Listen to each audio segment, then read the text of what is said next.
రేవంత్ రెడ్డి గారు లేచి నిండు శాసనసభలో తెలంగాణ రాష్ట్రం దివాలా తీసింది, అప్పుల కుప్పగా తయారైంది, ఎయిడ్స్ క్యాన్సర్ పేషెంట్ లాగా తయారైంది అని చెప్పి మాట్లాడారు. ఈ సర్వ సమాజం మొత్తం చూసింది, తెలంగాణ మొత్తం చూసింది. చాలా బాధ కలిగింది తెలంగాణ ప్రజలకు. ఇట్లా మాట్లాడే వ్యక్తి పోనీ 10 రోజులు పర్యటించారు కదా, ఏం మాట్లాడినరు? తెలంగాణకు పెట్టుబడులు తేయడానికి ఏం మాట్లాడి ఆకర్షించినరు?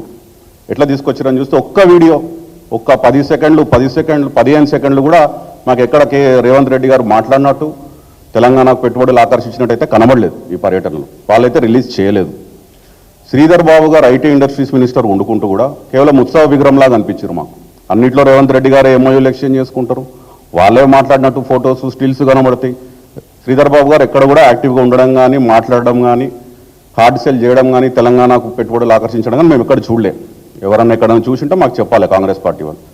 నంబర్ 2, సో మేము చెప్పేది ఏంటంటే ఈ పర్యటన మొత్తం ఇప్పుడే కాదు, 7 నెలల క్రితం దావోస్లో జరిగినటువంటి వరల్డ్ ఎకనామిక్ ఫోరంలో రేవంత్ రెడ్డి గారు పర్యటించింది కూడా ఎట్లుంటుందంటే, మా పార్టీ అధినాయకులు తెలంగాణ రాష్ట్ర తొలి ముఖ్యమంత్రి కేసీఆర్ గారు చెప్పినట్టు సబ్జెక్టు లేదు, ఆబ్జెక్టు లేదు, సరుకు లేదు, సంగతి లేదు, శుష్క ప్రియాలు శూన్య హస్తాలు, అంతా ఉట్టిదే డబ్బా బబ్రాజమానం భజగోవిందం.